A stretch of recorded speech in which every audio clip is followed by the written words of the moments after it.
11th shloka of the Bhagavad Gita.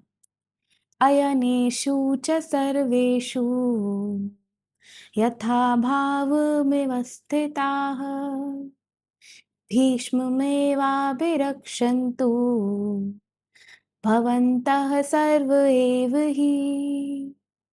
In the 11th shloka of the Bhagavad Gita, Duryodhan talks to his army, the Kaurava army, and he tells them that now I call upon all you generals of the Kaurava army to give your full support to Grandsire Bhishma, even as you protect, even as you fight in the war at your own strategic points.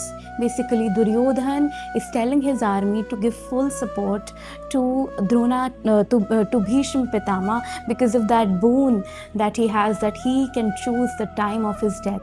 He takes that as an advantage and he feels that he can win the war purely based on that one boon that Bhishma Pitama has, that he can choose the time of his death. Though he was a great warrior, but Duryodhan only takes that as a standpoint and he's asking all the warriors to support him.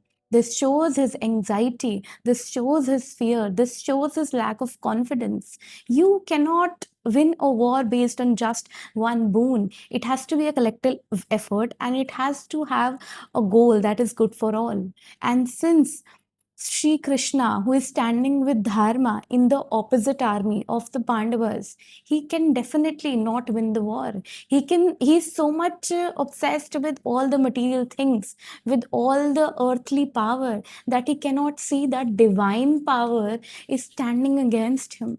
He does not have the eyes to recognize Lord Krishna. That is why he is only running after this one boon of Bhishma Pitama, that can make him win the Kurukshetra war. It is never that easy. Jai Shri Krishna.